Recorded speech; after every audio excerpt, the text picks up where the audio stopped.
ogsoonow dadkii haystay lacagta la yidhaahdo ice oo freeda lagu helaayay way xiranta freegii qofkii free ku helay KYC-giisa diiwaan geliyey baasaboorkiisa ku diiwaan gashtay magaciisa saxda ku diiwaan gashtay oo weliba walletka oo uu leeyahay ama PNB blockchain ha ahaado ama metamask ama trust wallet qof kasta oo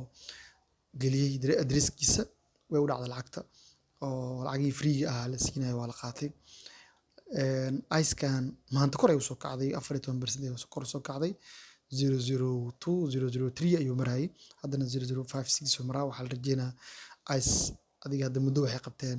100 dhowr maalmin in kadib in lacagtaas maxaa la jiray trade list lagu soo dari doono sidoo kale waxaa maanta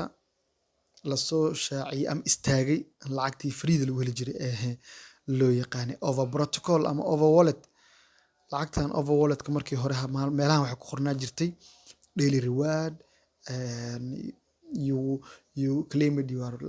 last day ama maalintii ugu dambeysay waa qaadatay hadda waa la joojiyey oo waa istaagtay lacagtan qof walbo lacagtan ka faa'iidaystay oo helay waxa waaye wuxuu u diyaar garoobaa in lacagta listigeeda la soo deeyo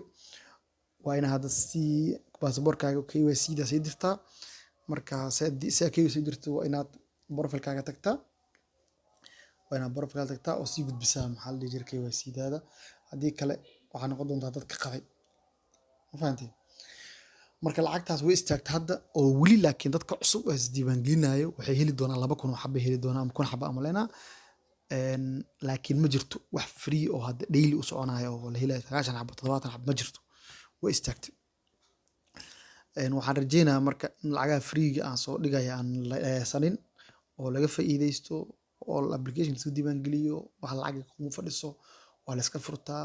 fiidiyada waa la fiirsadaa waxaad ka helaysaa airdrop free ah ayaa heli doontaa marka waxaan rajeynayaa in fiidiyada socdo inaad ka faa'iidaysan doontaan lacagaha freega ee aan soo dhigo oo aad jaanisadaas oo kale ka qayb qaadan doontaan waa idin salaamaa asxaabtayda Facebook ku xiran YouTube-ka iyo sidoo kale Twitter TikTok-ka